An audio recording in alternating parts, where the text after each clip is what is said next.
자, 1번부터 한번 보자. 자, 일단 우리가 그 지난 시간에 배웠던 걸 잘 생각해 보면 개념은 간단하지. 어차피 위치 에너지랑 운동 에너지가 서로 전환되는데 위치 에너지 감소하면 고스란히 운동 에너지가 된다. 뭐 그 내용이 전부였습니다. 그죠? 자, 이 문제 같은 경우에 자, 일단 요 위치 에너지가 얼마야? mgh인 거 다들 알고 있지? 그러면은 얘가 낙하를 하면 지면 도달 시 운동 에너지도 mgh, 위치 에너지가 4mgh니까 mgh니까 역시나 운동 에너지도 4mgh. 자, 요거 곱하면 2mgh니까 지면 도달 시 운동 에너지는 이렇게 2mgh가 되면 되죠. 내가 지금 적어 놓은 건 전부 다 지면 도달 시 운동 에너지를 적어 놓은 거죠. 자, 기억. 중력에 의한 위치 에너지는 B는 4mgh, A는 mgh니까 몇 배이다? 4배이다. 맞는 말. 새 물체를 가만히 떨어뜨릴 때 지면에 도달하는 순간 속력은 운동 에너지가 4배니까 속력은 2배이다 하면 틀린다고 했잖아. 항상 확인하라고 했잖아. 요건 질량이 m이고 요건 질량이 2m이잖아. 그래서 지난 시간에 했었잖아. 그지? 그러니까 A 같은 경우에 2분의 1 곱하기 질량이 m이고 VA에 제곱을 했는 것이 뭐가 되는 거야? mgh가 되고, B의 경우에는 2분의 1 곱하기 m이 아니라 2m이잖아요. 그래서 VB에 제곱을 했는 것이 얼마가 되면 돼? 4mgh가 되면 되죠. 이미 질량이 2배가 되었기 때문에 결과값이 4배 되기 위해서는 속력의 제곱은 몇 배만 되면 된다는 거야? 2배만 되면 된다는 거야. 그러니까 제곱이 2배니까 속력은 이렇게 거치세요. 루트 2배가 돼야 된다. 이렇게 되는 거지. 니은은 틀렸고요. 새 물체를 가만히 떨어뜨릴 때 지면에 도달하는 속력 아니지, 이번에는 운동 에너지니까 B 4mgh, C는 2mgh니까 같다가 아니라 누가 2배 크다? B가 2배 크다라고 해야지 맞는 말이 되지. 답은 기억만 정답이다. 이렇게 가면 되죠.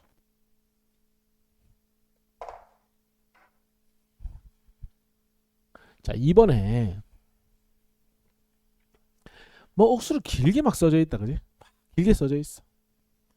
A를 낙하시키고 A가 2분의 1 H인 곳을 지나는 순간 B를 또 낙하시키면 이렇게 설명이 되어 있습니다. 그래 놓고 최종적으로 묻는 건 두 물체가 똑같이 높이 4분의 1 H를 지날 때의 운동 에너지 B를 묻고 있잖아. 이제 우리 많이 했으니까 운동 에너지를 묻는다는 건 우린 어디에 포커스를 맞춰주면 돼? 감소한 위치 에너지에다가 포커스를 맞춰주면 되잖아. 감소한 위치 에너지는 뭐에 영향을 받는 거지? H가 아니고 H의 변화량에 포커스를 맞춰주면 되잖아. 그러면 얘는 지금 H 높이에서 4분의 1H가 됐으니까 델타 H가 얼마 되는 거야? 4분의 3H가 델타 H가 되는 것이고, 그 다음에 B의 경우에는 2분의 1에서 4분의 1 됐으니까 높이 변화는 4분의 1H가 되겠지. 그러면은 A의 감소한 위치 에너지는 4분의 3 mgh, B의 감소한 위치 에너지는 4분의 1 mgh가 되니까 감소량이 몇 대 몇이다? 3대 1이다. 그러면 운동 에너지도 3대 1이다 가면 되는 거잖아. 답 몇 번입니까? 3번이 답이 되는 거죠.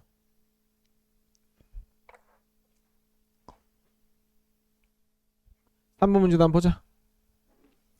자, 문제에서 높이가 라지 H인 언덕의 정상에서 출발을 한대. 근데 줄 거 줄래? 정지 상태에서 출발을 한대. 그러면은 요 사람은 가지고 있는 건 뭐밖에 없어요? 포텐셜 에너지밖에 없어. 얼마를 가지고 있어? 라지 mgh를 가지고 있는 거야. 그런데 야, 요 높이가 원래 높이의 절반 됐다는 건 사실 뭐 쓰나 마나 뻔한 이야기긴 한데 위치 에너지가 원래의 뭐가 된 거야? 절반 된 거잖아. 맞지? 원래의 절반. 그럼 나머지 절반 어디 간 거야? 운동 에너지로 바뀐 거지. 그러니까 나머지 절반은 뭐가 되었다? 운동 에너지가 되었다. 그리고 이거 두 개를 합친 게 여기서 뭐가 된다? 운동 에너지가 된다. 이렇게 되는 거지. 됐죠? 그리고 문제에서 속력이 V라고 주어졌으니까 이 값은 2분의 1 곱하기 M 곱하기 V 제곱이 된다. M 약분될 거고요. 양변에 2 곱해가 루트 씌우면은 루트 2G 라지 H가 될 거다. 근데 라지 H는 2 곱하기 스몰 h니까 대입해도 되지? 대입을 하면 2가 밖으로 빠져나가니까 2G 스몰 h다. 이렇게도 쓸 수 있다. 자, 그 얘기죠? 여기 있죠? 기억. 맞는 말. Q점에서, 야, 여기 Q점 아이가? 보이는데? 안 넘어가도? 똑같지? 절반 돼가지고 니은도 맞고. R점에서 운동 에너지와 Q점에서의 운동 에너지. 야, R점에서 운동 에너지는 요거고 Q점에서의 운동 에너지는 요거니까 고쳐라. 1대 2가 된다. 이렇게 고쳐야지. 이거 틀렸지? 답은 기억과 니은만 맞는 말이 되지.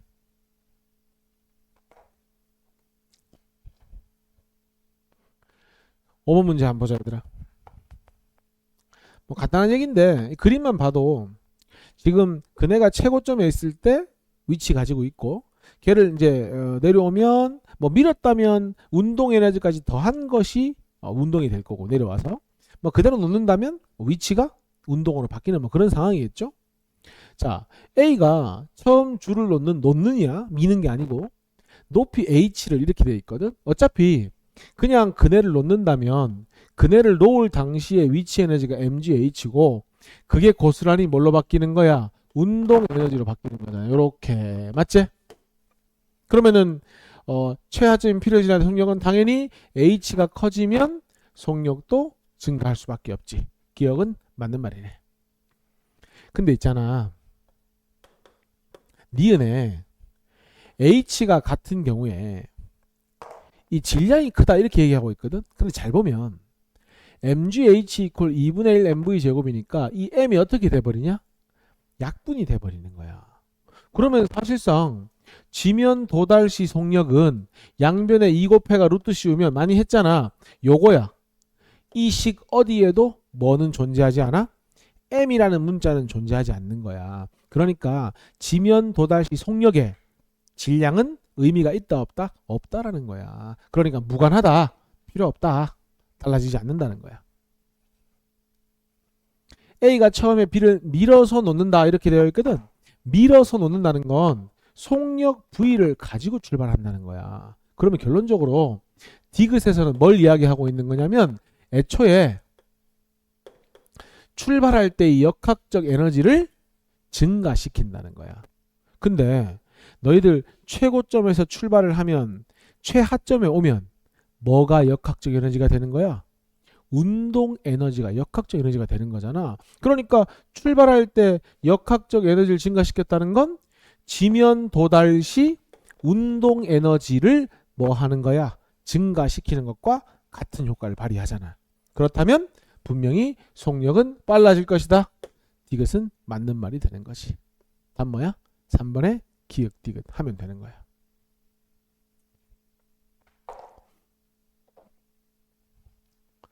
자, 6번 문제입니다. 선생님이 늘 강조하지만 앞에서 배운 거 까먹지 마라 했지.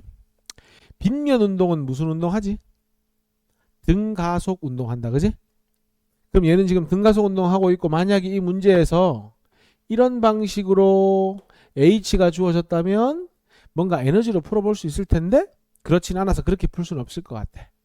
근데 또 보니까 시간에 대한 정보도 하나도 없는 것 같아. 그러면 내가 이 식 많이 쓰인다고 했었지. 까먹었으면 지금 다시 기억하면 돼. 이 AS는 나중 속력의 제곱 빼기 처음 속력의 제곱. 뭘 모를 때? 시간을 모를 때. 그러면은 2 곱하기 가속도 모르잖아. S가 뭐야? 이동 거리잖아. 이퀄 4V의 제곱 빼기 V의 제곱. 그러면 A는 양변 2L 나누면 2L분의 3V 제곱 해서 기억은 맞는 말 이렇게 가는 거지. 자, 시간을 구하는 것도 이거 평균 속도가 얼마니? 이 V 더하기 2V 나누기 2 하면 얼마야? 2분의 3V 맞지? 그러면은 평균 속도 얼마로? 2분의 3V의 속도로 얼만큼 이동하고 있는 거야? L만큼 이동하고 있는 거 맞지? 속력은 시간분의 거리. 시간은 뭐 하면 돼요? 속력분의 거리 하면 되니까 3V분의 2L 되겠네. 그러면 3V분의 2L이니까 니은은 틀렸다. 이렇게 되는 거지. 근데 내가 평균 속도에 기억을 한번 되살리려고 이렇게 풀어봤는데 기억에서 가속도를 구했지. 그러면 내 생각인데 이 문제의 출제 의도는 이걸로 푸는 게 맞을 것 같아. 속도가 얼마 증가했어? V만큼 증가했지? 속도 증가량을 시간으로 나눈 게 뭐야? 가속도가 되는 거잖아. 그러면은 속도 증가량은 V거든? 2V 빼기 V니까 속도 증가량을 뭘로 나눈 것이 시간으로 나눈 것이 뭐가 된다? 기억에서 구한 가속도가 된다. 이렇게 해서 풀면 되잖아. 그럼 어떻게 되노? V 약분될 것이고요. 그렇다면 T는 역수 취하면 되니까 3V분의 2L 당연히 결과는 똑같이 나오죠. 쌤 생각에 후자가 이 문제의 출제 의도에 맞다고 보는 거죠. 왜? 기억에서 가속도를 물었기 때문에. 됐죠? 디귿. 위치 에너지 감소량. 야, 위치 에너지 감소량은 뭐하고 똑같은 건데? 증가한 운동 에너지하고 똑같은 거잖아. 증가한 운동 에너지는 2분의 1 곱하기 m 곱하기 제곱의 차. 그러니까 4v 제곱 마이너스 v 제곱. 계산하면 얼마입니까? 2분의 3m v 제곱이 되니까 틀렸네. 여기 3이 빠졌네. 틀렸습니다. 됐지? 답 뭡니까? 기억만 정답이 된다. 이렇게.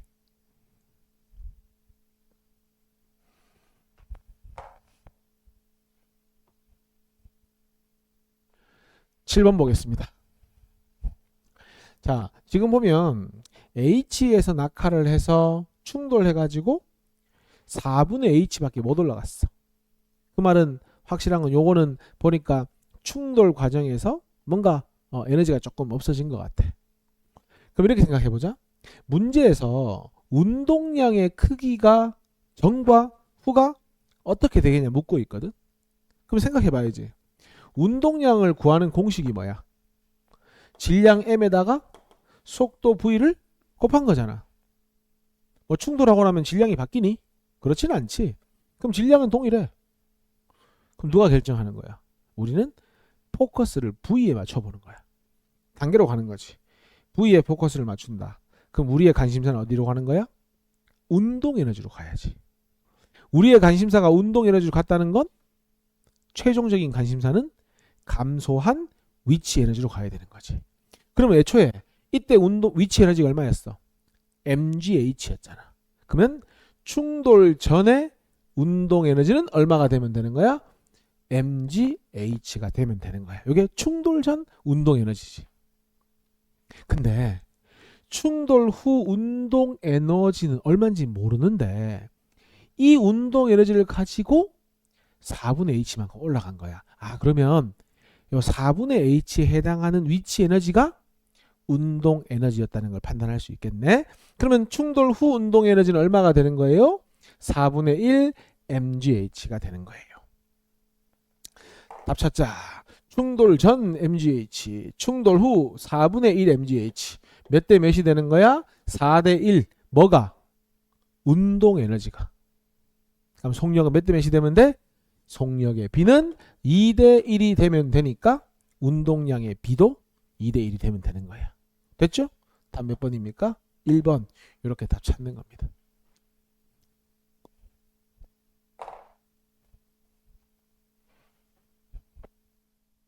8번. 자, 출발할 때 둘 다 가지고 있네. 위치 에너지도 가지고 있고 운동 에너지도 가지고 있네. 위치 에너지는 얼마 가지고 있어? 3mgh. 운동 에너지는 얼마 가지고 있어? 2분의 1 mv제곱 가지고 있네. 그럼 요거를 다 더해가지고 B점에서 뭐가 되는 거야? 운동 에너지가 되는 거잖아. 지겹도록 하고 있는 거잖아. 그러면은 B점에서의 운동 에너지는 얼마가 되는 거죠? 3mgh 플러스 2분의 1 mv제곱이 된다. 이렇게. 아직까지 기술 쓴 거 없습니다. 근데 문제에서 운동 에너지가 B를 지날 때가 C를 지날 때의 2배래. 그러면 C점에서의 운동 에너지를 2배 한 게 이거니까 요거를 뭐 하면 되노? 절반하면 C점의 운동 에너지가 되겠지. 어려운 이야기 아니다. 그지? 그러면 C점의 운동 에너지는 절반 때리자. 2분의 3 mgh 플러스 2분의 1 절반하면 4분의 1 mv 제곱. 요게 C점에서의 운동 에너지. 자, 마지막. 야야야. B에서 C로 가면서 운동 에너지가 반토막 났어. 그럼 그 반토막 어디 간 거야? 위치 에너지로 바뀌었겠지. 경우의 수 2개밖에 없는데 어차피. 그러면은 전체의 절반이 운동 에너지가 됐다는 건 뭐 그렇게 깊이 생각하지 않더라도 나머지 절반은 뭘로 바뀌었을 것이다? 결국 위치 에너지가 됐을 것이다. 이 얘기잖아. 같은 거지 결국은. 여기까지 됐니? 근데 야 여기 버젓이 EH가 있잖아. 그러면 요 값이 뭐가 되는 거야? 위치 에너지 EmgH하고 같다가 되는 거지. 보기를 쓱 보니 결국 V를 GH로 표현하면 끝나는 거잖아. 그러면 정리 좀 하자. 2분의 4니까 2분의 1 mgH가 뭐가 되는 거예요? 4분의 1 mv제곱이 돼요. 그러면은 m 날라가고 양변에 얼마 곱하면 돼요? 4 곱하면 2가 될 것이고 그럼 V는 루트 2GH라는 식이 나오게 되겠네요. 됐죠? 답 몇 번입니까? 4번이 답이 됩니다. 이런 문제 풀 때 있잖아. 막 여기서 이거 한 다음에 막 이거 계산하는데 포커스 맞출 필요 없는 거야. 이건 누구나 할 수 있는 거야. 너희들 나중에 혼자 하면 다 할 수 있어. 뭔가 빠르게 획 지나가니까 뭐 큰 거 하는 거 같지. 이거 아니야. 이거 이퀄 이거를 만들어가는 이 과정에 포커스를 맞춰야 되는 거야.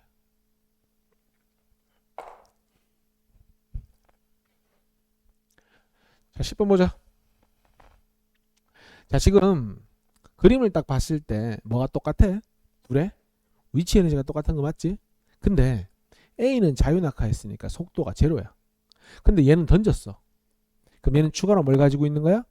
운동 에너지까지 가지고 있는 거야. 그러면은 일단 문제에 주어진 조건 자체가 역학적 에너지를 비교하면 A보다 누가 크다? B가 크다. 근데 그림 보니까 요 둘의 뭐가 똑같냐 지금? 높이가 똑같지. 그럼 뭐가 똑같은 거야? 위치 에너지가 똑같은 거야. 근데 얘 위치랑 운동 더한 거랑 얘 위치랑 운동 더한 거 누가 더 커? 오른쪽이 더 커야 되거든. 그러면 높이가 똑같은 상황에서의 운동 에너지는 누가 더 커야 말이 되는 거야? 나가 더 커야 말이 되는 거야. 그래요. 역학적 에너지가 더 클 거 아니냐. 즉 누가 더 빠르다는 거야? 나에서 요 물체의 속력이 좀 더 빠르다는 거야. 그러면 역학적 에너지는 B가 A보다 크다. 제일 처음 얘기한 거 아니냐. 맞는 말. 점선을 통과할 때 말 바꿀까? 위치 에너지가 동일할 때. 그 말이잖아. 위치 에너지 동일할 때 누가 더 빨라야 돼? 나가 B가 속력도 더 빠르고 같다고 했구나. 속력도 더 빠르고 운동도 더 커야지 에너지가. 틀렸어. 출발한 후 점선을 통과할 때까지 야 중력이 물체에 한 일 적어라. 뭐하고 똑같다고? 감소한 위치 에너지하고 똑같다고. 아까도 잠깐 얘기했는데 질량이 동일한 조건에서는 감소한 위치 에너지는 뭐에 비례한다? 높이 변화량에 비례한다. 던졌건 말건 잘 모르겠어. 높이 변화가 똑같잖아. 높이 변화가 똑같으면 물체의 한 일은 고쳐줘라. 이퀄이 돼야 된다. 이렇게 되는 겁니다. 답 뭡니까? 기억이 답이 되는 겁니다.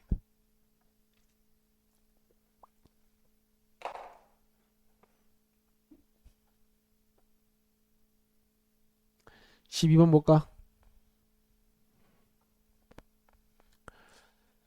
자, 지금 이제 이 물체가 왜 3kg 물체는 밑으로 내려와야 되고 아마 1kg 물체는 올라가야 될 텐데 이제 붙잡고 있으니까 안 올라가겠지. 손을 딱 놓으면 3kg 물체는 내려올 거고 B 1kg 물체는 올라가는 건 뭐 당연한 거죠. 우리가 힘의 응용 관점에서 조금 보자. 요거는 왼쪽 아래로 몇 뉴턴? 30뉴턴의 힘을 받고 있는 거고 자기 자신의 무게. 1kg짜리 물체는 오른쪽 아래로 10뉴턴이죠. 그럼 R자 힘은 왼쪽 아래로 30 빼기 오른쪽 아래로 10. 요게 R자 힘이고 두 물체를 한 물체로 보면 총질량 4. 쌤 방금 뭐라 했지? 두 물체를 한 물체로 본다고 했지? 그 머릿속에 생각하자. 어떤 경우에도 두 물체의 속력은 동일하다. 한 물체로 보는 거잖아. 두 물체의 속력과 가속도는 동일하다. 이렇게 가야 되는 거지. 그리고 가속도는 얼마가 된다? 5m/s 제곱이 가속도가 된다. 이렇게. 자, 지난 시간에 배웠던 거 복습. 야, 이렇게 되면 잘 봐. A의 경우에는 높이가 높아집니까? 아니면 낮아집니까? 내려오니까 낮아지는 거 맞지? 그러면은 A의 중력 포텐셜 에너지가 감소한다. 이건 전혀 무리가 없지. 내려오니까. 그 다음 B의 중력 포텐셜 에너지는 B 물체는 올라가니까 무조건 고민할 거 없이 증가하는 거 무리 없습니다. 그 다음 야, 얘들 둘 다 무슨 운동해? 등가속 운동하지. 속력이 일정하게 뭐 하는 운동? 빨라지는 운동을 하는 거지. 그럼 얘도 빨라지고 있고 얘도 빨라지고 있지. 그럼 둘 다 뭐 하고 있는 중? 운동 에너지가 증가하고 있는 중이지. 그렇다면 A의 운동 에너지도 증가할 테고 B의 운동 에너지도 증가할 것이다. 요까지 됐습니다. 근데 하고 보니 야. B 한번 봐봐. 포텐셜도 증가하지? 운동도 증가하지? 그러면 그 두 개의 합도 뭐 하는 거야? 증가하는 거잖아. 그러면은 이 B의 경우에는 뭐가 증가한다고 볼 수 있어? 역학적 에너지가 뭐 하고 있다? 증가한다. 이렇게 볼 수 있지. 쌤이 지난 시간 뭐라 하더노? 역학적 에너지가 증가하려면 누군가가 B한테 뭘 해줘야 돼? 일을 해줘야 되잖아. 야, B랑 연결된 건 누구밖에 없어? A밖에 없잖아. 이런 느낌이지. A가 누구에게 일을 해주고 있는 거야? B에 뭘 해주고 있다? 일을 해주고 있는 거야. 그러니까 일 받은 만큼 B는 역학적 에너지가 증가하는 거야. 야, 과학은 밸런스가 생명 아이가? 한 놈 증가하면 한 놈 무조건 뭐 해야 되노? 감소해야 될 거 아니야. 그럼 고민할 거 뭐 있어? B의 역학적 에너지 증가했다는 건 A의 역학적 에너지는 감소할 것이고 하나만 더 감소한 역학적 에너지와 증가한 역학적 에너지는 크기가 같다. 그래서 에너지 역학적 에너지의 총량은 뭐하다? 총량은 바뀌지 않는다. 일정하다. 이렇게 되는 거야. 총량은 일정하다. 증가하는 만큼 감소하니까. 야, 총량이 일정하려면 방금 내가 말했잖아. 감소량과 증가량이 뭐 해야 된다고? 같아야 된다고. 그럼 봐봐. 감소, 나머지 다 증가지. 이게 중요해. 그래서 모든 증가한 걸 다 뭐 한 거랑 더한 거랑 뭐야? 감소한 양은 어때야 된다? 같다가 성립을 해야 되는 거야. 그래야만 증가 감소가 같으니까 총량이 일정할 수 있는 거야. 그러면은 자, 기억해. A의 운동 에너지가 B의 운동 에너지보다 크다 이렇게 되어 있거든. 자, 운동 에너지를 물었다면 2분의 1 mv 제곱을 생각해봐. 얘들 둘이 뭐가 똑같다고? 속력이 똑같다고. 그럼 누가 운동 에너지 커야 되는 거야? 질량 큰 놈이 커야 되는 거야. 누가 커? A가 큰 거지.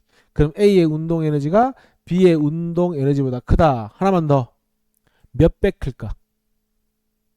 질량이 몇 배야? 3배잖아. 그럼 몇 배 커야 되는 거야? 3배 크다. 메모해두자. 몇 배 크다? A가 B보다 3배 크다. 왜? 질량이 3배니까. A와 B의 중력에 의한 포텐셜 에너지 합은 얘들아 얘는 감소하고 얘는 증가하지. 만약에 증가량이 더 크다면 증가할 것이고 감소량이 더 크다면 감소하겠지. 위치 에너지 변화량은 mg 델타 h인데 얘가 내려가는 만큼 얘가 올라가지 않아? 뭐가 똑같은 거야? 델타 H가 똑같은 거야. 그럼 뭐에 의존하겠어? 질량에 의존하겠지. 감소한 위치 에너지가 증가한 B의 위치보다 크지. 그러니까 감소량이 더 크니까 감소한다가 맞는 말이 되는 거지. 증가하는 것보다 감소한 게 더 크니까. 자, 이제 속력 구할 거거든, 얘들아. 집안 볼래? 요식을 한번 적어 볼 겁니다. 자, 감소한 A의 포텐셜 에너지인데 중요한 건 이거야. 줄 거 봐. A와 B의 위치 에너지가 같게 되는 순간 이렇게 표현되어 있습니다. 위치 에너지가 같게 되는 순간. 야, 위치 에너지가 같게 되려면 질량이 몇 대 몇이냐? 3대 1이지. 맞지? 그럼 높이도 몇 대 몇이 돼야 되는 거야? 높이도 3대 1이 돼야만 위치 에너지가 같게 되는 거잖아. 그러면 만약에 얘가 2m 내려오면 2m 올라가니까 그렇게 되면 위치 에너지 같을 수가 없지. 높이가 같아지는 거지. 얘가 3m 내려오면 어디에 오노? 높이가 1m에 오지. 그럼 얘가 3m 내려오면 얘가 몇 미터 올라가야 돼? 3m 올라가니까 높이가 얼마가 되노? 3m가 되지. 요렇게 되면 딱 위치 에너지가 같게 되는 거잖아. 높이가 1대 3이니까. 결론. 위치 에너지가 같게 된다는 건 누구 기준으로? A 기준으로 몇 미터 내려오면 되는 거야? 3m만큼 낙하를 하면 위치 에너지가 같아지는 거야. 요가 이해냐? 자, 그럼 갑시다. 자, 그 A의 감소한 위치 에너지는 높이 4m에서 1m 됐으니까 3m 낙하했지? 3km 곱하기 중력 가속도 10 곱하기 낙하한 거리 몇 미터? 3m. 요게 A의 감소한 위치 에너지. 이퀄. 증가한 B의 위치 에너지는 1 곱하기 10 곱하기 얼마 증가했어? 3m만큼 올라갔잖아. 이렇게 3m 내려오고 3m 올라간 거죠. 더하기 운동 에너지는 2분의 1 곱하기 3 곱하기 V제곱하고 2분의 1 곱하기 1 곱하기 V제곱. 쌤이 아까 뭐라 하더노? 운동 에너지비는 분명히 질량에 비례한다고 했잖아. 누가 봐도 3대 1이잖아. 맞아? 그럼 다 푼 거 아니야 이거? 이거 얼마야? 90. 요거 얼마야? 30. 이 양 하면 얼마니? 60은 이렇게 되는 거고. 요거 사실은 2분의 1 V제곱으로 묶어내면 2분의 1 V제곱 곱하기 이거잖아 결국. 이렇게씩 세워지는 거잖아. 됐죠? 그럼 2 넘기면 30이니까 V는 얼마가 되면 돼요? 루트 30 하면 되죠. 루트 30. V는 얼마가 되면 된다? 루트 30. 됐죠? 쌤이 아까 앞반에다가는 이 위치 에너지를 갖게 되는 순간을 풀어준 게 아니라 위치가 같아지는 순간으로 풀어줬었거든. 문제를 제대로 안 읽고. 근데 이제 문제가 뭐야? 위치 에너지가 갖게 되는 순간이니까 위치가 같은 게 아닙니다. 높이가 달라야 됩니다. 그래서 얘가 3m 내려오고 얘는 3m 올라가는 상황으로 문제를 풀어주면 된다. 그렇다 하더라도 2루트 3은 아닌 거죠. 틀렸습니다. 답 뭡니까? 기억하고 니은이 답이 되는 겁니다. 자, 13번. 지금 이제 탄성력이 얼마라고 주어지냐면 20이라고 주어져 있거든. 일단 복수 한번 하면은 용수철 상수 K는 어떻게 구하지? 변형된 길이분의 힘으로 구한다. 그지? 실제로 K에 얼마 넣어보고 200 넣어보고 X에 0.1 넣어보면 탄성력은 얼마가 될 수밖에 없어? 20N이 될 수밖에 없죠. 보통 우리가 탄성력 F는 이렇게 표현하잖아요. KX.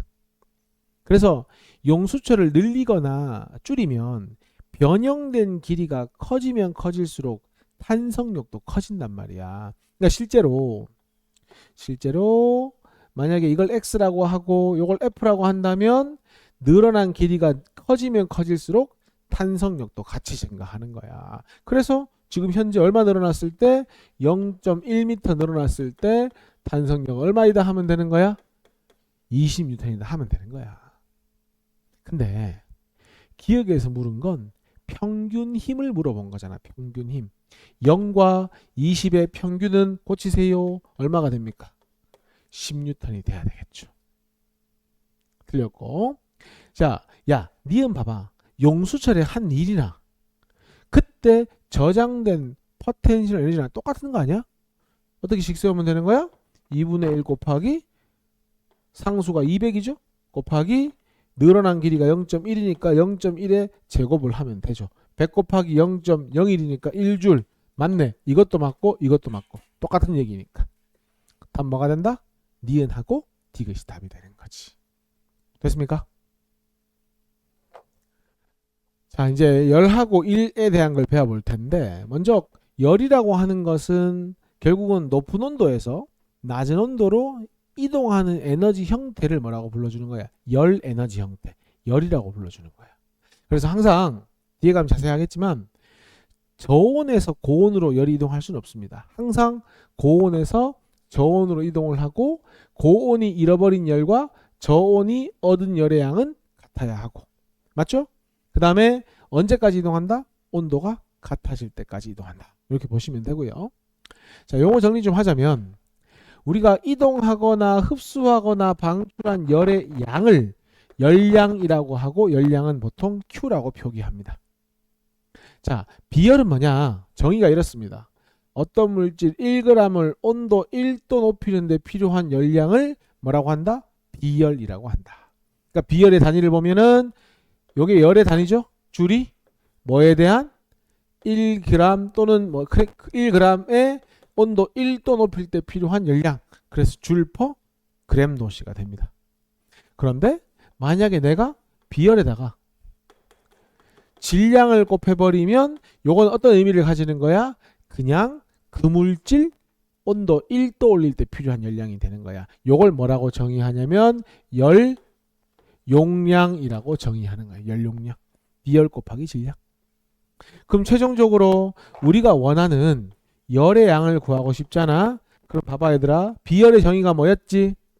1g 1도 기준이었잖아. 그럼 10도가 되면 곱하기 10 하면 되는 거잖아. 1g이 기준이니까 3g이면 곱하기 3을 하면 되는 거잖아. 그러니까 비열에다가 뭐 곱하고 질량 곱하고 뭘 곱해주면 온도 변화를 곱해주면 뭐가 나온다? 열량이 나온다. 보통 비열을 소문자 C로 질량은 소문자 M으로 온도 변화는 델타 T로 그래서 Q equal CM 델타 T다 이렇게 이야기하는 겁니다. 그리고 계속 열이 이동한다고 하는데 단위는 줄도 되고 칼로리도 됩니다. 열이 이동하는 대표적인 방법은 이렇게 세 가지가 있죠. 중2 때 하죠. 전도는요. 이웃한 입자를 진동을 통해서 전달하는 거야. 그래서 나무젓가락, 쇠젓가락을 따뜻한 물에 딱 끝만 담가 놓잖아. 그럼 반대쪽 끝도 뜨거워지지. 뭐야? 전도하는 거지. 대류는 히터 틀어놓으면 히터 주변만 아니고 전체가 따뜻해지지. 왜? 공기가 순환하거든. 상하 운동을 하거든. 뭐라고 해? 대류. 근데 우리 난로 앞에 가가지고 손을 딱 대고 있으면 손이 따뜻하지. 요거는 뭐야? 난로에서 열이 직접 이동하는 거지. 요걸 뭐라고 하는 거야? 복사라고 하는 거야. 태양에서 오는 에너지 있지? 야, 태양에는 공기가 없잖아. 우주니까. 전달해 줄 게 없잖아. 그럼 어떻게 와? 다이렉트로 오는 거야. 뭐라고 불러? 태양 복사 에너지 이렇게 불러주는 겁니다. 됐죠? 그게 복사를 통한 이동 이렇게 보시면 됩니다.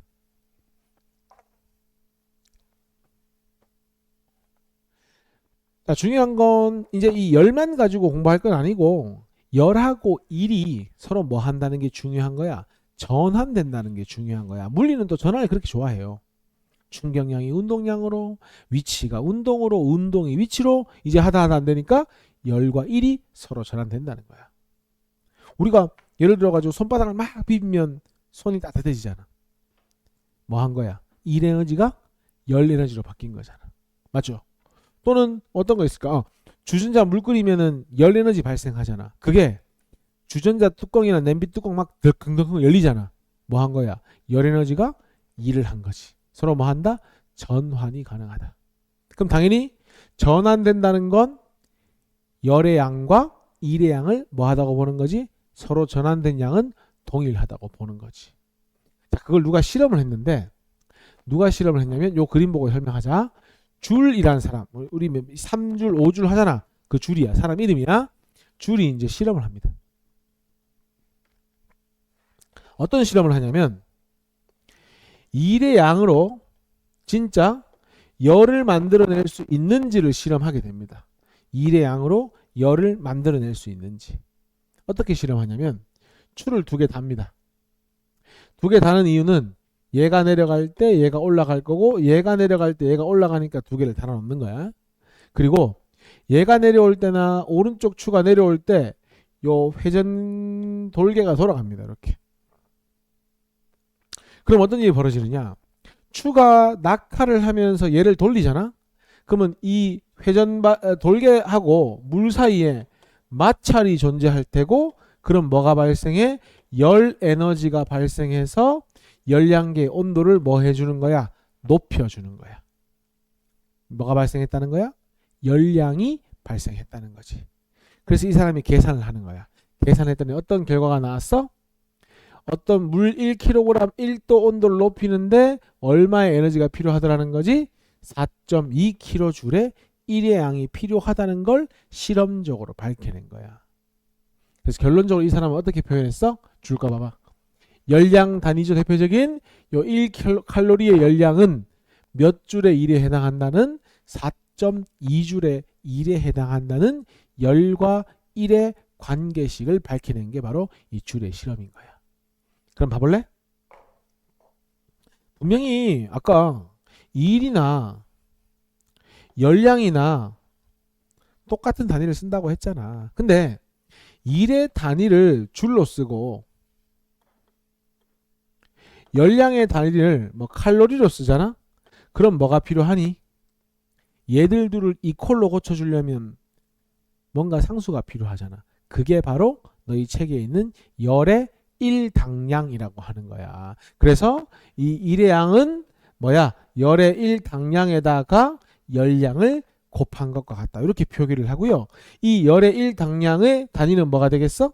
바로 칼로리, 줄 퍼 칼로리가 되는 거야. 그러면 줄 퍼 칼로리에 칼로리를 곱하니까 어떻게 돼? 칼로리가 약분되고 좌변에 줄만 남게 되는 거지. 쉽게 말해서 단위를 바꿔주는 것 정도라고 생각하면 충분히 가능한 거야. 물론 이제 비율이긴 한데. 그러면은 그 너희들 책에 보면 이렇게 돼 있거든.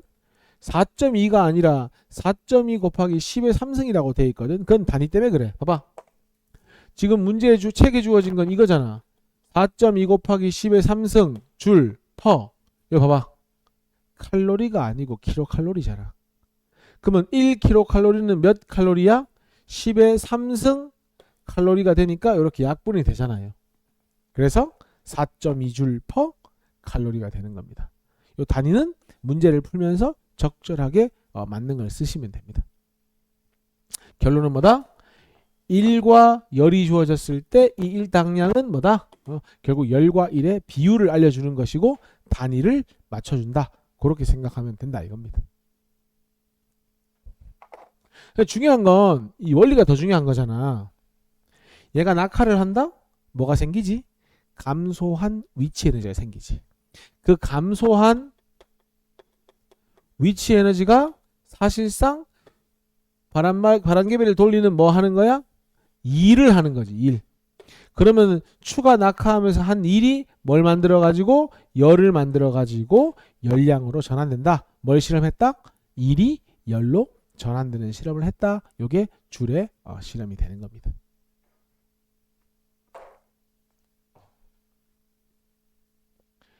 연습 1번 한번 볼까? 요거 좀 고치자. 9.3이 아니라 9.8로 이렇게 고칩시다. 고쳐서 풀어보자. 추 한 개의 질량이 2kg고 낙하 거리가 1m래 얘들아. 그러면은 우리 mgh니까 2kg 곱하기 9.8이 mg죠. 곱하기 낙하 거리가 1. 요게 뭡니까? mgh. 감소한 위치 에너지. 이자 추가 한 일의 양. 근데 추는 항상 몇 개가 한 세트야? 줄의 실험은 두 개가 한 세트니까 곱하기 얼마 해주면 돼? 2 해서 요게 뭡니까? 바로 W에 해당하는 거지. 일의 양. 그것은 어떻게 계산될 수 있다? 열의 1당량에다가 단위는 줄이죠. 왼쪽은 열의 1당량 곱하기 뭐 하면 돼? 열량 9.3 칼로리 이렇게 가면 되잖아요. 되나요? 그러면은 열의 1당량은 양 9.8이죠. 9.8 이렇게 이항하면은 약분 되죠? 그럼 얼마가 됩니까? 4줄 퍼 칼로리. 요게 바로 열의 일당량이 되는 겁니다. 됐습니까?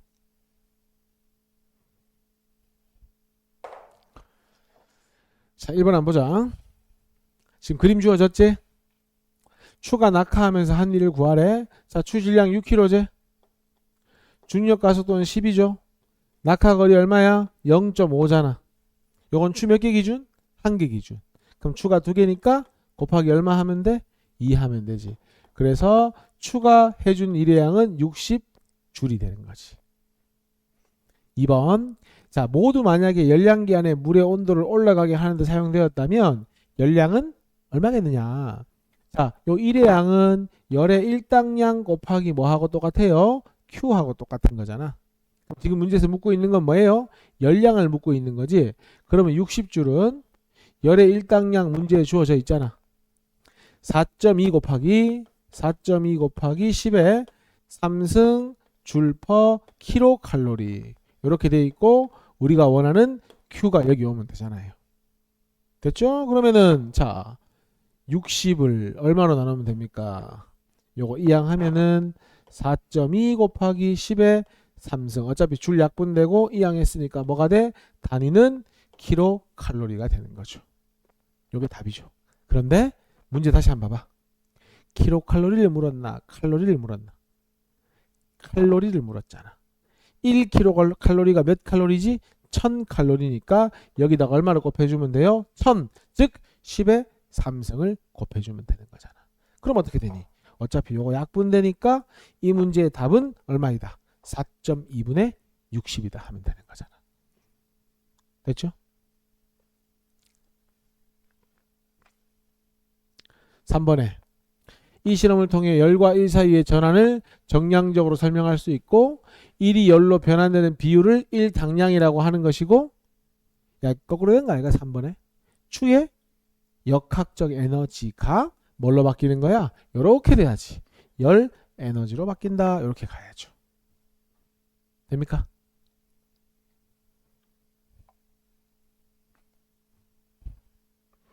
자 4번. 자 지금 우리 계속 역학적 에너지가 1로 전환되는 얘기하고 있다. 그지? 지금 보면 요거 위치 에너지 구하라고 하면은 20 곱하기 중력 가속도 10이제 10 곱하기 1 하면 몇 줄이야? 200줄이야. 이렇게. 그럼 우리 상식에는 내려왔을 때 운동 에너지도 당연히 200줄이 돼야 되잖아. 근데 계산을 해보면 2분의 1 곱하기 질량 20 곱하기 1의 제곱이 되니까 몇 줄이 된 거야? 10줄이 됐어. 아, 뭘로? 열 에너지로 얼마가? 190줄이 날라갔구나. 이렇게 되는 거야. 그러니까 이 문제는 역학적 에너지 보존이 안 되는 거지. 마찰이 있든 작겠지. 그러면 중력 포텐셜 에너지가 원래는 운동으로만 바뀌어야 되는데 뭘로도 바뀐다? 열 에너지로도 바뀐다. 이렇게 되는 거지. 그리고 출발점에서의 역학적 에너지 몇 줄이다 하면 되는 거야? 구해놨잖아. 200줄이다 하면 되는 거죠.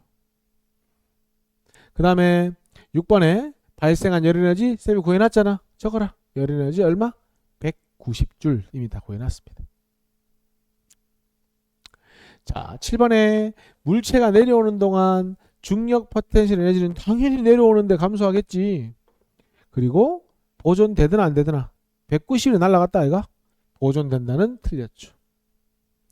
바닥에 닿을 때까지 발생한 열 에너지는 고칠래? 얼마로 고쳐야 돼? 190줄로 고쳐야 되니까 틀렸습니다. O, XX가 되는 겁니다.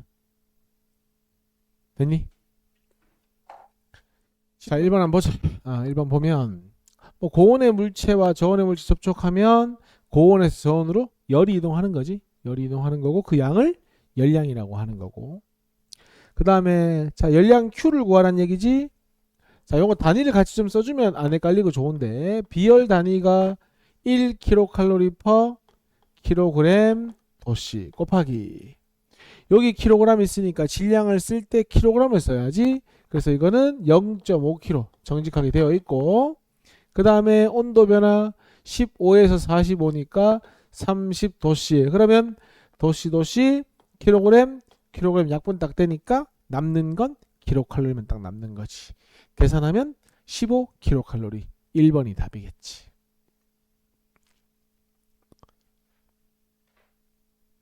자, 3번. 열량의 단위는 줄도 되고 뭐 칼로리도 되고 다 됩니다. 그죠? 맞는 말이고. 온도 차이 있으면 열 이동하는 것도 맞는 이야기고. 자, 여러 번 흔들면 온도 올라가는데 그거는 2를 열로 바꾸는 거지. 열을 1로 바꾸는 게 아니고 바꿔야지 순서를. 2를 열로 바꾸는 겁니다. 요거 틀렸습니다. 됐죠? 그 다음에 4번. 자, 지금 이제 가열을 해가지고 온도를 높이는 건데, 우리 뭐, 빛의 경우에는 파동이니 뭐 입자니 이런 말을 하는데, 참고로 열 입자 그런 건 없습니다. 알겠죠? 열 입자 같은 건 없고, 우리가 보통 열을 가한다라는 건 우리 태양 에너지 받으면 온도 올라가잖아. 그게 태양 에너지에서 오는 뭐 가시광선, 자외선, 적외선 같은 것 때문에 그렇거든. 그걸 통틀어서 뭐라고 불러주는 거야? 전자기파라고 불러주는 거야. 그래서 통바닥에서 전자기파가 나와서 온도를 높여주는 거다. 맞는 이야기잖아. 뭐 이렇고 저렇고 해가지고 눈금 변화가 없니? 온도 변화가 없니? 말도 안 되는 소리지. 어떻게 열을 가했는데 온도 변화가 없을 수가 있어. 불가능한 얘기지? 답 몇 번이야? 4번이 되는 거야. 5번은 이제 줄의 실험이죠. 줄의 실험이고요. 문제에서 열량을 구하라고 했거든. 열량을 구하려면 어떻게 하면 되냐? 1의 양을 뭘로 나눠주면 돼? 열의 1당량으로 나누어 주면 되는 겁니다. 맞죠? 자, 지금 보면 5kg짜리 질량이고 중력 가속도는 9.8로 하라고 문제 되어 있죠.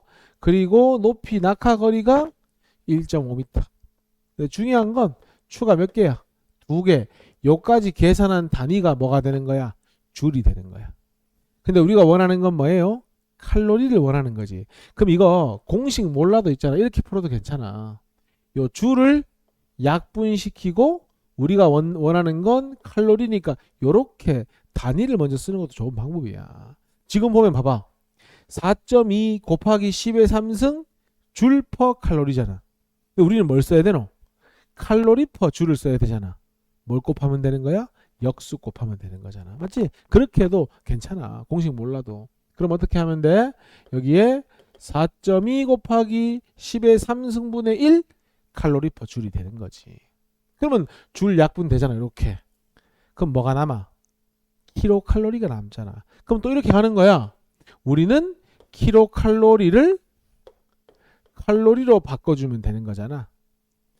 1킬로칼로리가 몇 칼로리야? 1000칼로리니까 곱하기 얼마 하면 돼? 이렇게 1000을 하면 킬로칼로리 약분되니까 최종적으로 칼로리만 남을 거 아니야. 됐죠? 그럼 뭐야? 결국 이것도 약분되겠지. 이렇게. 그러면 답은 뭐 하면 돼? 5 곱하기 9.8 곱하기 1.5 곱하기 2를 뭘로 나눠주면 답인 거야? 4.2로 나눠주면 답인 거야. 식만 적어도 돼. 계산 안 해도 괜찮아.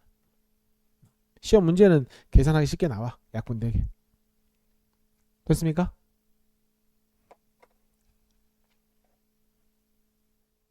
자, 연력학 법칙을 한번 봅시다. 우리가 이제 배우게 될 연력학 법칙은 딱 2개입니다. 연력학 1법칙하고 2법칙. 근데 이제 연력학 법칙을 하기 전에 이제 지금부터는 우리가 그 역학적 에너지가 보존되는 걸 배우는 게 아니고 역학적 에너지가 보존 안 되는 걸 배우는 건데, 여기 지금 보면은 물체의 역학적 에너지가 자꾸 뭘로 바뀐다고? 열 에너지로 바뀐단 말이야. 그러면은 역학적 에너지는 뭐 안 되는 게 맞는 거야? 보존이 안 되는 게 맞는 거야. 그렇지. 왜냐면 자꾸 열 에너지로 바뀐다는 건 역학적 에너지가 보존이 안 되는 게 맞는 거지. 근데 이제 그 열 에너지로 빠져나가는 것까지 계산을 하면 비록 역학적 에너지는 보존이 안 되지만은 크게 봤을 때 전체적인 에너지는 뭐 된다는 거야? 보존이 된다는 거야. 우린 그걸 뭐라고 하는 거야? 연력학 제1법칙 에너지 보존 법칙이라고 하는 거야. 비록 열도 빠져나가고 이것저것 빠져나갈 수 있는데 그걸 다 고려하면 보존이 된다. 그 얘기 하는 거야. 보통 우리가 이제 이런 표현 쓰잖아. 예를 들어서 내가 돈을 10,000원 받았어. 그럼 이제 경우의 수는 2가지야. 그 돈을 가지고 물건을 살 수도 있고 아니면 저축을 할 수도 있어. 근데 내가 10,000원을 받아가지고 8,000원 물건 사고 2,000원 저축할 수 있지. 3,000원 물건 사고 7,000원 저축할 수도 있어. 3,000원 물건 사고 8,000원 저축할 수는 없지. 10,000원을 받았잖아. 그게 바로 에너지 보존 법칙에 위배되는 거야. 총량이 바뀌어 버리니까. 자, 외부에서 열량을 가해줬어. 얼마만큼 가해줬어? Q만큼 가해줬어. 근데 이 Q를 받아가지고 쓸 수 있는 경우의 수가 두 가지라는 거야. 첫 번째는 이 Q를 받아가지고 받은 열량을 기체가 일하는 데 쓸 수도 있고, 또는 일하는 데 쓰지 않고 자기의 내부 에너지를 증가시키는데 쓸 수도 있다는 얘기야. 제일 중요한 건 에너지는 보존되지, 없어져도 안 되지, 소멸돼도 안 되지. 그러니까 해준 일의 양과 내부 에너지를 더한 게 뭐와 같다? Q와 같다. 이게 무슨 법칙이 되는 거야? 에너지 보존 법칙, 연력학 제1법칙이 되는 거야. 자, 설명 좀 할 게 있어. 먼저 기체가 일을 한다. 이건 어떤 의미를 가지냐면 적으세요. 기체가 일을 한다는 건 부피가 뭐 하는 효과? 바로 팽창한다. 이렇게 받아들이시면 됩니다. 부피가 팽창. 그러니까 이런 거지. 외부에다가 힘을 줘가지고 나의 부피를 팽창시킨다는 건 뭐 한다는 거야? 기체가 일을 한다는 거야. 여기까지 문제 없지? 자, 그 다음에 내부 에너지는 그럼 뭘 얘기하는 거냐? 말 그대로 기체 자체가 얼마나 에너지를 많이 가지고 있느냐. 쉽게 말해서 운동 에너지가 됐건 위치 에너지가 됐건 역학적 에너지를 얼마나 많이 가지고 있느냐가 바로 내부 에너지가 되는 거야. 조금 더 간소하게 생각을 하면, 야, 기체 한 개 한 개가 뭘 가지고 있어? 운동 에너지를 가지고 있지. 막 움직이니까. 근데 그게 10개 있으면 곱하기 10 하면 되는 거고, 100개 있으면 곱하기 100 하면 되는 거거든. 그래서 한 개의 운동 에너지에다가 뭘 곱해준 게 전체 기체 분자수를 곱해준 걸 우린 뭐라고 한다? 내부 에너지라고 한다. 근데 중요한 건 이거야. 바로 이 기체의 운동 에너지가 뭐에 의존하냐면 절대 온도에 의존하거든. 그냥 쉽게 온도에 의존하거든. 온도가 높아지면 운동 에너지 증가하는 거야. 그럼 뭐도 증가하겠어? 내부 에너지도 증가하겠지. 그러니까 하나 더 정리하자면 내부 에너지는 뭐에 비례할 것이다? 바로 절대 온도에 비례한다 정도까지는 정리를 해두자는 겁니다. 그렇죠? 중요한 건 뭐다? 일의 양과 내부 에너지의 합이 항상 Q와 같아야 된다. 이렇게 되는 겁니다. 그 설명이 책에 나와 있고요. 그래서 여기 보면 나오지. 연력학 제1법칙을 이용해가지고 결국 기체가 흡수하거나 방출한 열량은 뭐로 계산될 수 있다? 내부 에너지 변화량과 외부의 한 일 사이의 관계를 가지고 이야기해 볼 수 있다. 그 얘기가 연력학 제1법칙입니다.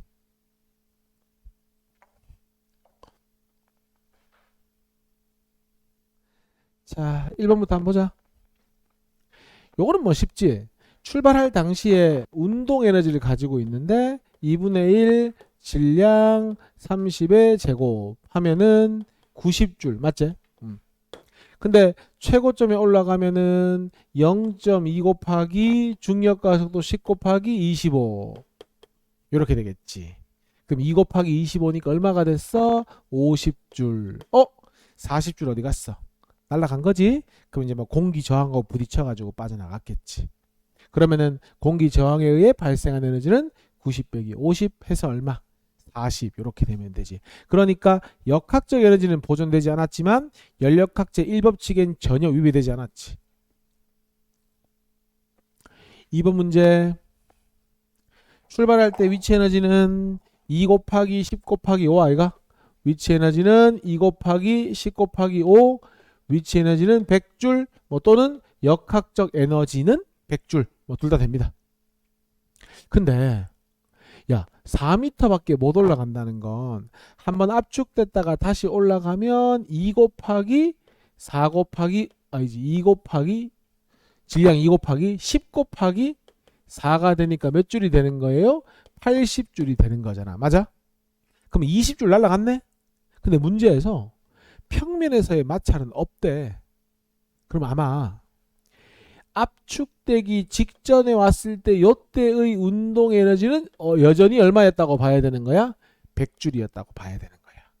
그러니까 이제 압축되는 과정이나 다시 나오는 과정이 소멸되는가 봐. 그러면 압축됐다가 이제 빠져나올 때의 운동 에너지는 얼마라고 보는 것이 맞는 거야? 80줄이라고 보는 것이 맞는 거야. 그러면은 압축시키고 다시 풀렸을 때는 80줄이니까 2분의 1 곱하기 2 곱하기 v제곱이 100이 아니지 80이 돼야 되는 거야. 그래서 기억은 틀린 겁니다. 10은 언제가 10이야? 압축되기 전 속력이 10인 거야. 5m 높이에 있을 때 위치 에너지이자 역학적 에너지 100이고요. 위 그림 상황은 역학적 에너지는 보존이 안 되는 거지. 전체 에너지가 보존되는 거지. 답은 니은만 정답. 이렇게. 자, 그 다음에 3번에 자, 열을 받아서 1하고 내부 에너지 묻고 있지. 야, 우리 열량 Q는 1의 양과 뭐의 합과 같다? 내부 에너지의 변화량의 합과 같다. 그런데 이게 얼마라고 했니? 2260이라고 했고 이만큼 일을 했으니까 161을 했대. 그럼 나머지 2100은 뭐 하는 데 썼다? 내부 에너지를 증가시키는 데 썼다. 그 얘기잖아. 근거는 연력학제 1법칙이지. 몇 번? 3번. 이렇게 가는 겁니다. 자, 4번에 식 하나 적어보자 얘들아. 이상기체 상태 방정식이라고 해가지고 사실은 교육과정에서 조금 빠졌는데 혹시 모르니까 하나 적어놓자. 압력이 P고 부피가 V거든. 그리고 분자수가 N이야. 요 R은 뭐 기체 상수니까 신경 안 써도 되고 요 T가 바로 절대 온도를 이야기하는 겁니다.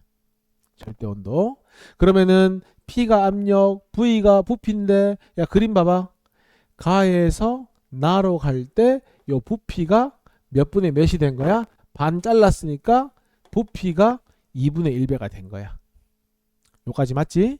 근데 야 이렇게 있는 통을 정확히 반을 딱 잘랐으니까 부피만 절반 된 것이 아니라 그 안에 들어있는 분자의 개수도 절반이 된 거잖아. 그러면은 얘도 몇 배가 된 거야? 2분의 1배가 되는 거야. 그러면 양변에 딱 2분의 1배 된 게 있으니까 나머지는 전부 뭐 하다고 보면 돼? 일정하다고 보면 되는 거야. 온도도 일정, 압력도 일정, 전부 일정한 거야. 요까지 됐어? 그러면은 압력은 여전히 얼마가 되면 되는 거예요? 여전히 기존과 동일하게 P가 되면 되고 온도도 기존과 동일하게 T가 되면 돼. 아까 쌤이 그 운동 에너지는 어디에 비례한다고 했지? 온도에 비례한다고 했지. 그럼 얘들아 기체 한 개의 운동 에너지는 변해 안 변해? 안 변하거든. 근데 있잖아 내부 에너지는 운동 에너지에다 뭘 곱해야 돼? 기체 분자수를 곱한 게 뭐가 되는 거야?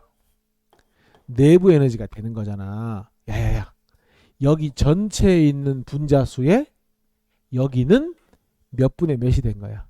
2분의 1배가 된 거잖아. 그러니까 운동 에너지는 일정할지를 모르지만 들어있는 기체의 양이 절반 됐기 때문에 내부 에너지도 몇 배가 돼야 맞는 거다? 바로 2분의 1배가 돼야 맞는 거다. 이렇게 푸는 거야. 그러면 답은 내부 에너지는 감소해서 몇 번이 답인 거야? 2번. 이렇게 되는 거야.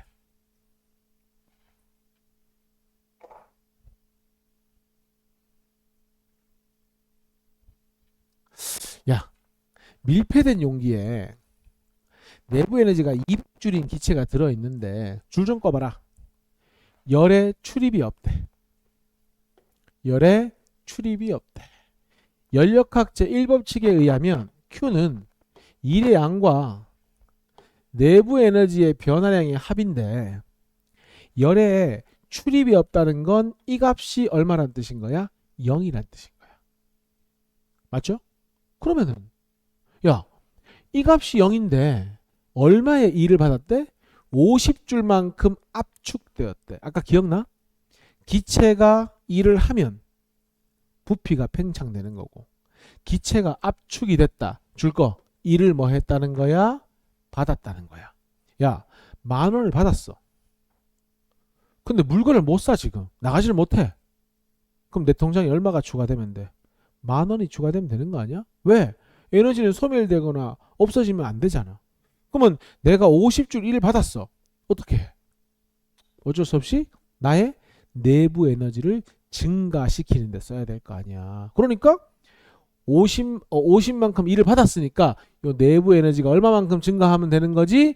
일을 받은 만큼 내부 에너지가 증가하면 되는 거야. 원래 얼마 있었어? 200만큼 있었잖아. 얼마 증가했어? 50 증가했으니까 그래서 나중 내부 에너지 얼마가 되면 돼? 250이 되면 돼. 문제에서 묻진 않았지만 이런 거 가능하지. 10줄이 없는데 50줄만큼 일을 했어. 내가 엄마한테 돈을 못 받았는데 5,000원 썼어. 그럼 내 통장에서 5,000원 줄어들어야지. 만약에 기체가 일을 받은 게 아니라 50줄 일을 했다면 내부 에너지는 50 감소해서 150이 된다. 이렇게 풀 수 있겠지. 어쨌든 이 문제 답은 3번이지. 자, 냉장고인데 원래 이런 거야. 야, 냉장고를 시원하게 해주려면 냉장고가 뭘 하니? 일을 하잖아. 실제로 냉장고 뒤에 한번 손대봐. 굉장히 뜨끈뜨끈합니다. 왜냐면 아래를 시원하게 하기 위해서 막 열심히 일을 하거든.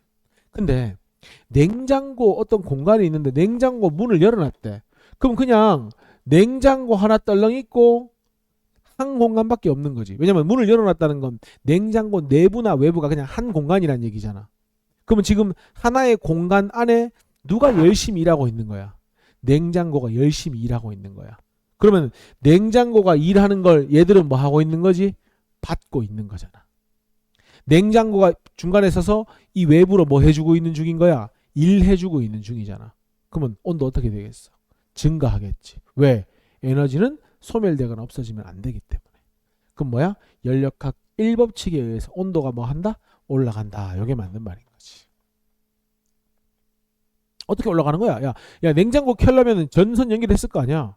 그러면 전기 에너지 받아가지고 일하는 거잖아. 그게 뭐 해주는 거야? 온도를 올려주는 거지. 답은 5번 하면 되지. 자, 이제 2법칙 하러 가자. 2법칙. 자, 2법칙 하기 전에 용어 정리부터 하자. 가역 과정, 그 다음에 비가역 과정 이런 표현 나오지. 뭐 화학 하는 사람들은 4단원 때 배웠을 수도 있는데 역반응이 가능하면 가역입니다. 역반응이 불가능하면 비가역이 되는 겁니다. 사람이 늙는 거, 음식물 상하는 거 이런 건 다 비가역이지. 얼음이 녹았다 얼었다 하는 건 전부 뭐야? 가역 과정이 되는 거야. 요걸 이제 물리적으로 접근해 보자. 지금 여기 이제 기체가 다 모여 있지. 콕을 딱 열면 자발적으로 이건 일한다고 볼 수 없지. 왜냐면 뭔가 힘을 줘야 되는 게 아니기 때문에 자발적으로 확산해서 퍼져나가지. 얘들아, 자, 퍼져나가는 과정을 정반응이라고 했을 때 자발적으로 다시 얘들이 일로 모일 수 있다 없다? 없다는 거지. 그러니까 기체가 퍼져나가는 건 비과역 과정이 되는 거지. 물론 외부에서 일을 하면 가능하지. 내가 부채질을 한다거나 예를 들어 가지고. 근데 그거는 자발적인 게 아니기 때문에 가역 비가역은 자발적으로 되돌아갈 수 있느냐 없느냐를 따지는 거야. 자, 진재가 움직여. 근데 공기 저항이 있으면 어떻게 돼? 좀 있으면 멈추겠지. 요걸 내가 아무리 째려보고 있는다고 다시 움직일 수 있다 없다? 없다. 비가역 반응이지. 쌤, 이거 톡 치면 다시 움직일 거 아닙니까? 그거는 외부에서 뭐 한 거야? 일을 했을 때 가능한 거니까 그거는 제외시켜야지. 찬물 더움을 만났어. 온도 같아지겠지? 미지근해졌어. 시간이 지난다고 다시 찬물과 더운 물로 구분되지는 않겠지. 이런 건 전부 다 비가역 과정이 되는 거야. 그러면 지금 이런 게 있잖아. 진자가 멈추는 건 가능해. 다시 움직이는 건 안 돼. 그 다음에 기체가 퍼져나가는 건 가능해. 다시 모이는 건 안 돼. 뭐가 존재한다는 거야? 모든 자연현상은 방향성이 존재한다는 거야. 그 방향성을 이야기하는 게 무슨 법칙이 되는 거야? 연력학 제2법칙이 되는 거야. 줄 거죠. 뭘 얘기한다? 비가역적인 방향성을 이야기하는 것이 뭐다? 바로 연력학 제2법칙이다.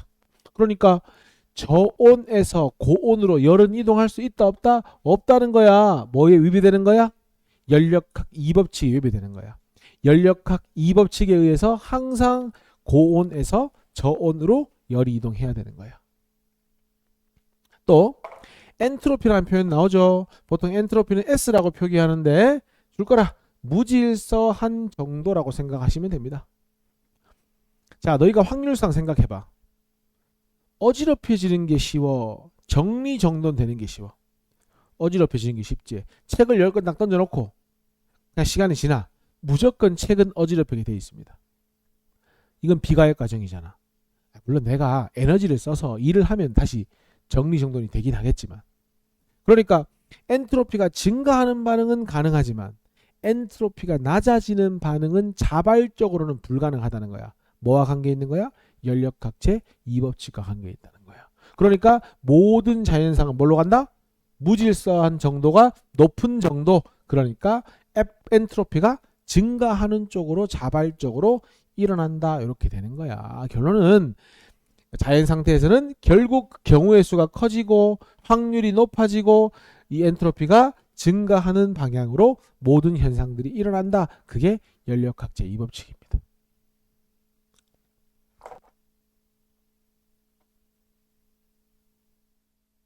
자, 그 다음이 이제 열기관인데, 열기관이 갑자기 왜 나오느냐? 너 이거 통합과학에도 나오고 하잖아. 맞지? 열기관이 뭐냐? 열을 공급하면 그 중에 일부에 뭐 하고? 일하고, 나머지 일부는 이제 저열원으로 보내는 게 열기관입니다. 그럼 우리가 알고 있는 방식에 의하면은, 자, Q1을 공급했지. 그 중에 이 일부는 일하고 일부는 내보냅니다. 이렇게. 그러면은 요거 두 개 합한 게 요거랑 같다는 건 너희 전부 오케이 할 수 있지? 의심 없이. 그 기본 베이스가 뭐가 깔려 있는 거야? 바로 연력학 1법칙이 깔려 있는 거지. 에너지 보존 법칙. 총량은 안 바뀐다. 그러니까 Q1 받았다, W1 했다, Q2 보냈다. 그럼 연력학 1법칙에 의해서 W와 Q2는 뭐와 같아야 된다? 공급된 Q1과 같아야 된다. 이렇게 정리하는 거야. 그럼 요 안에 이제 1법칙이 들어있네. 그러면 우리 열 효율 어떻게 구하지? 열 효율은 공급된 열 중에 1의 양, 또는 똑같은 얘기인데 Q1분의 Q1 마이너스 Q2, 역시나 똑같은 얘기인데 1 마이너스 Q1분의 뭐 Q2, 이런 식으로 쓸 수 있겠지. 야, 근데 이상적으로 열 효율은 얼마가 되면 최고가 되는 거지? 1이 되거나 또는 100%가 되면 최고가 되는 거지. 야, 그 효율이 1이 되려면 뭐가 0이 돼야 되냐면 요 값이 0이 되어줘야 Q1분의 Q1이 되니까 1이 되거든. 근데 결론부터 얘기할게. Q2는 0이 될 수 없습니다. Q2가 0이 될 수 없는 기본 베이스가 바로 연력학 2법칙입니다. 2법칙은 뭐라고 했니? 항상 미시 상태에서는 고열원에서 저열원으로 뭐가 이동해야 된다고 했어? 열 에너지가 무조건 이동해야 된다고 했잖아. 근데 Q2가 0이 된다는 건 고열원에서 저열원으로 열이 이동하지 않는다는 게 되잖아. 그건 있을 수 없다는 거지. 뭐에 의해서? 연력학체 2법칙에 의해서. 됐나요? 그러면 결국 열기관 안에 뭐가 숨어 있어? 1법칙과 2법칙이 다 숨어 있는 거잖아. 그래서 배워보고 넘어가는 겁니다. 됐습니까? 자, 연구기관 보자. 얘들아, 그 연구기관이라고 하는 것은 이론적으로 이야기를 하는 거야. 자, 그림 봐봐. 이제 우리가 세고수를 떨어뜨려서 일을 하고 싶어. 이런 생각을 하는 거야. 자, 여기서 세고수를 떨어뜨렸지? 일을 했어. 그러면 이 자석이 세고수를 다시 당겨 올려. 그럼 이 구멍에 들어가지? 다시 내려와. 또 일을 하지. 그러면 이론적으로 어때? 세고수를 한 번만 굴려주면 지가 알아서 계속 뭐 하는 거야?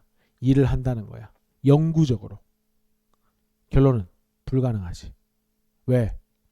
얘가 내려오지. 마찰이 없을 수 없잖아, 사실. 우리 그 뭐 빙판 위에 있으면 마찰이 없다고 하는데 그렇지는 않잖아. 사실 작은 거지 있긴 있잖아. 그러니까 마찰도 있고 여러 가지가 있기 때문에 뭐가 발생을 하지? 열 에너지가 발생을 하지. 그러면은 열 에너지의 일부가 발생을 해버렸으니까 얘가 내려올 때는 에너지가 5만큼 있었는데 다시 올라갈 때는 4밖에 없는 거야. 또 올라가.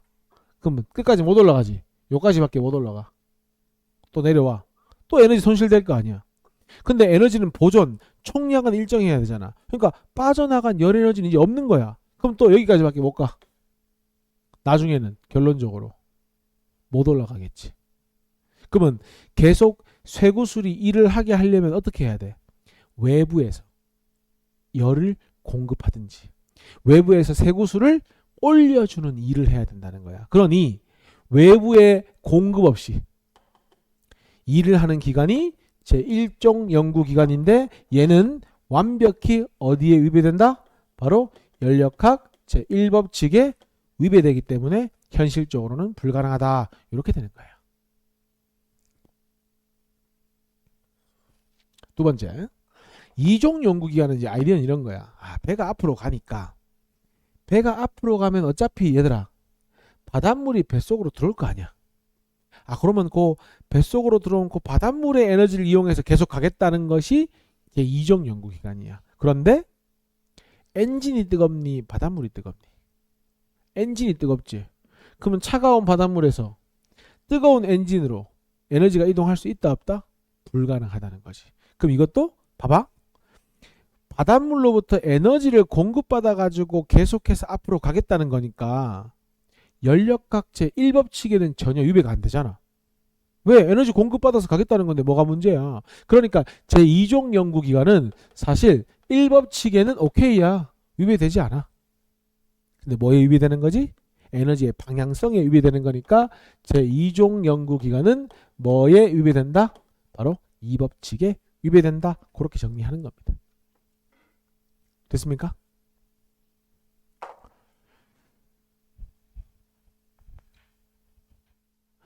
자, 1번 문제 한번 보자 같이. 지금 동그라미 쳐볼래 얘들아? 진공 상태가 있는데 기체 A가 어디로 퍼져나가고 있어? 진공 상태로 퍼져나가고 있지. 이때는 힘이 필요할까 필요하지 않을까? 힘이 전혀 필요하지 않겠지. 요건 일한다고 볼 수는 없습니다. 부표 팽창하더라도. 그래서 일단 퍼져나가는 거고요. 그 다음에 요거는 어떻게 보면 될까? 엔트로피가 증가하는 쪽으로 지금 열심히 뭐 하고 있는 중? 진행되고 있다고 보면 되겠네. 그러면은 스스로 모이는 현상은 절대 일어날 수 없지. 어디에 위배되기 때문에? 이 법칙에 위배되기 때문에. 그치? 그래서 이 법칙에 의해서 엔트로피가 낮아지는 방향으로는 일어날 확률이 매우 뭐하기 때문이다? 낮기 때문이다. 이렇게 되는 거야. 낮기 때문이다. 되니? 그 다음에 자, 기체 확산은 설명할 수 있는 거. 야, 기체 확산은 뭘로 설명해? 연력학 제2법칙으로 설명하는 거잖아. 엔트로피 증가하고 확률이 높아지는 거니까. 근데 1번은 이 단열 압축이면 얘들아 적어 볼래? 2를 받은 거거든. 그러면 2를 받았기 때문에 2를 받은 만큼 에너지는 총량이 보존되니까 내부 에너지가 증가한다. 지금 그 얘기하고 있는 거거든. 저거 맞긴 맞는 말인데 기억은 요거하고 관계 있는 거야. 연력학제 1법칙하고 관련이 있는 거야. 1법칙. 그러니까 답은 안 돼. 2법칙이 아니기 때문에. 열효율이 100%인 열기관 만들 수 없는 이유가 Q2가 절대로 0이 될 수 없다는 거잖아. 요거는 2법칙이 맞아. 열은 높은 곳에서 낮은 곳으로 이동한다. 요것도 방향성이지. 2법칙 맞아. 방 안의 공기가 저절로 한 구석으로 모이지 않는다. 왜? 확률이 낮아지는 쪽은 이동하지 않거든. 이것도 연력학 2법칙이 맞네. 답은 니은 디귿 리을이 답이 되는 거지. 자, 기체 확산은 비가역 과정 맞죠? 왜? 거꾸로는 일어나지 않으니까. 그 다음에 압력은 야 지금 진공으로 퍼져나가잖아. 그럼 어떤 일이 벌어지는 거니? 부피가 뭐 하는 중? 열심히 커지고 있는 중이잖아. 다른 건 다 똑같은데 부피가 커지면 압력은 뭐 한다? 감소한다. 여기 뭐 중1 때 보일 법칙 하면서 배우잖아.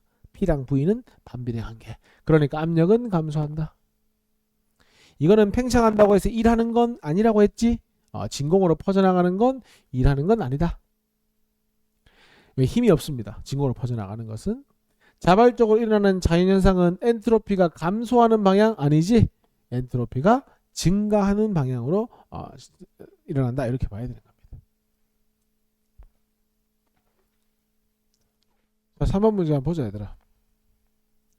자, 처음 문제에서 보니까 처음 상태는 온도가 A가 B보다 높았대. 맞죠? 그럼 열은 어디서 어디로 이동해야 되겠어? A에서 B로 이동할 테니 A 온도는 내려가고 B의 온도는 올라가고. 그래서 나중에 같아진대. 그럼 누가 원래 고온이었다? A가 원래 고온이었지. 당연히 B가 여기지. 앞만 찌려봐. 원래대로 안 돌아가잖아. 전체 에너지는 보존된다고 해야지. 지금 우리 배우는 게 연력학 1법칙 아닙니까? A 온도는 올라가고 B의 온도가 내려가는 일은 그래 일어나지 않는다고. 답은 기억, 디귿. 요 기억하고 디귿은 연력학 2법칙과 관계 있는 거지. 자, 4번이 아니고 5번이죠. 열은 높은 온도의 물체에서 낮은 온도의 물체로 저절로 이동하지만 그래 반대로 가지 않는다. 이게 2법칙 맞잖아. 방향성. 미끄러져 내려와 정지한 물체가 저절로 절대로 다시 올라갈 수가 없지. 방향성. 열 효율이 100%인 열기가 만들 수 없다. Q2가 0이 될 수 없다. 2법칙. 연력학 과정에서 전체 엔트로피는 감소하지 않는다. 야, 전체 엔트로피는 감소하지 않고 항상 뭐 해야 돼? 증가하는 쪽으로 가야 되지. 자발적으로 일어나는 현상은 무질서도가 고쳐라. 증가하는 쪽으로 진행해야지. 답 몇 번이야? 5번.